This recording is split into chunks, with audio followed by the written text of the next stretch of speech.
Forever living product বিজনেসে 2cc complete করেছেন। 2cc complete করার পরবর্তীতে ব্যাংক অ্যাকাউন্ট আপডেট করাটা খুব জরুরি ব্যাপার। সেক্ষেত্রে একটা বিষয় স্মরণ রাখতে হবে, কোনো স্যালারি অ্যাকাউন্ট অথবা এজেন্ট ব্যাংকিং অ্যাকাউন্ট গ্রহণযোগ্য না। স্মরণ রাখতে হবে, আপনি ধরে নিচ্ছি আপনি জানুয়ারি মাসে বিল পেয়েছেন, এই টাকাটা ফেব্রুয়ারি 12 থেকে 15 তারিখের মধ্যে কোম্পানি আপনার ব্যাংক অ্যাকাউন্টে ট্রান্সফার করবে। সেই ক্ষেত্রে ব্যাংক অ্যাকাউন্টটা আপডেট করার লাস্ট ডেট হচ্ছে ফেব্রুয়ারি মাসের 5 তারিখ। চেষ্টা করবেন এই সময়ের মধ্যে যেন ব্যাংক অ্যাকাউন্টটা আপডেট করা যায়। ব্যাংক অ্যাকাউন্ট আপডেট করার ক্ষেত্রে আমি অনলাইনে কীভাবে আপডেট করতে হয় সেই ফর্মুলাটা বা সেই প্রসেসটা বলছি।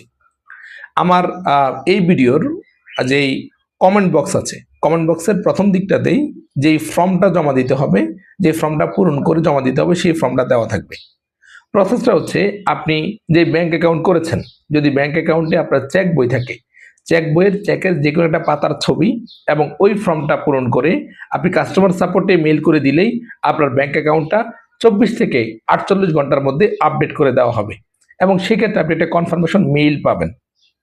আমাদের কাছে একটা কমন প্রশ্ন আছে যে আমি খুব রিসেন্টলি ব্যাংক অ্যাকাউন্ট করেছি, আমার কাছে তো চেক বই নাই বা চেক বই পেতে পেতে 7 থেকে 14 দিনের মতো সময় লাগতে পারে, সেক্ষেত্রে আমি কি করতে পারি? সেক্ষেত্রে আপনি যে কাজটা করবেন, ব্যাংক অ্যাকাউন্ট করার সাথে সাথে ব্যাংক কর্তৃপক্ষকে একটা বিষয় বলবেন যে আমার একটা ব্যাংক স্টেটমেন্ট লাগবে। এই বিষয়টা বললে ব্যাংক কর্তৃপক্ষ আপনাকে একটা ব্যাংক স্টেটমেন্ট দিবে। আপনি চাইলে অফিসিয়াল ব্যাংক স্টেটমেন্ট এবং ফর্মটা পূরণ করেও ব্যাংক অ্যাকাউন্টটা আপডেট করতে পারেন। সো আপনার ব্যাংক অ্যাকাউন্টটা খুব দ্রুত সময়ের মধ্যে আপডেট করে ফেলেন। বিল আসুক বা না আসুক, আপডেট করে রাখাটাই ভালো। ব্যাংক অ্যাকাউন্ট আপডেট করে রাখুন এবং খুঁটিনাটি ফরএভার লিভিং প্রোডাক্ট সম্পর্কে অনেকগুলো তথ্য পাওয়ার জন্য এই পেজটাকে ফলো দিয়ে রাখতে পারেন এবং ইউটিউব চ্যানেল সাবস্ক্রাইব করতে পারেন। পেজ এবং ইউটিউব চ্যানেলের নাম হচ্ছে forever with Zahid. Thank you so much. আল্লাহ হাফেজ। আসসালামু আলাইকুম।